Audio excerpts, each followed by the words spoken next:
नमस्कार,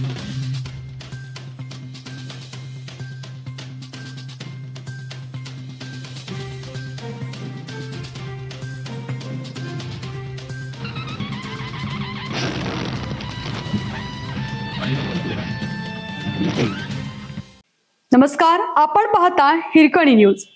हिरकणी न्यूज प्रत्येक क्षण ताज्या घडामोडी आणि महत्त्वाच्या प्रत्येक बातमीसाठी नेहमी तत्पर. Snapchat व्हिडिओवरून मैत्रिणीनेच blackmail.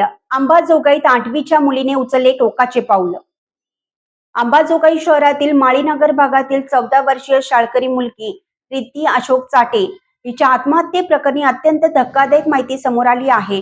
एका मैत्रिणीने दिलेल्या मोबाईलवरील व्हिडिओच्या आधारे सुरू असलेलं ब्लॅकमेलिंग आणि सततचा मानसिक त्रास याला कंटाळून रिद्धीने गळफास घेतल्याचं उघड झालं.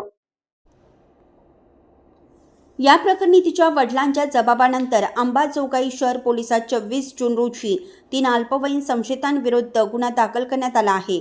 शिक्षक असलेले अशोक वसंत चाटे वय वर्ष 42 राहणार माळीनगर यांची मुलगी रिद्धी वय वर्ष 14 इयत्ता 8वीमध्ये शिकत होती.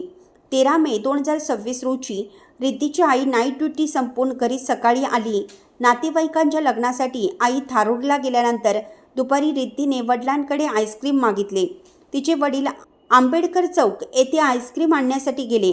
अवघ्या 10 ते 15 मिनिटात ते परतले असता घराचे दरवाजे बंद होते.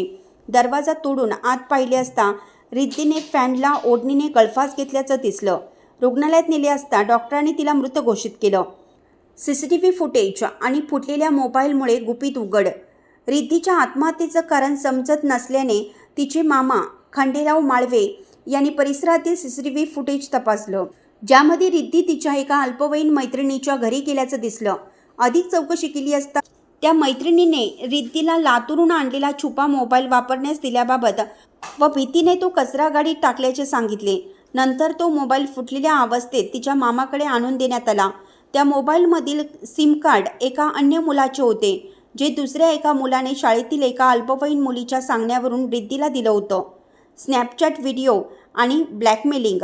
रिद्धीच्या शाळेच्या कॉम्प्युटर रूममधील काही वैयक्तिक व्हिडिओच्या आधारे तिच्याच एका अल्पवयीन मैत्रिणीने ते व्हिडिओ पालकांना पाठवण्याची धमकी देत तिला वारंवार ब्लॅकमेल केले होते. तसेच एका अन्य अल्पवयीन मुलानेही रिद्धीला वारंवार फोन करून प्रचंड मानसिक त्रास दिला होता. या सततच्या त्रासामुळे आणि बदनामीच्या भीतीनेच रिद्धीने आत्महत्येसारखं टोकाचं पाऊल उचललं. या प्रकरणी अंबाजोगाई शहर पोलिसांनी तिच्या अल्पवयीन मैत्रिणीसह इतर 2 संशयित अल्पवयीन मुला-मुलींविरुद्ध गुन्हा दाखल केला असून पुढील तपास सुरू आहे. सर्व आरोपी अल्पवयीन असल्याने पोलिसांनी त्यांची नावे गोपनीय ठेवली आहेत.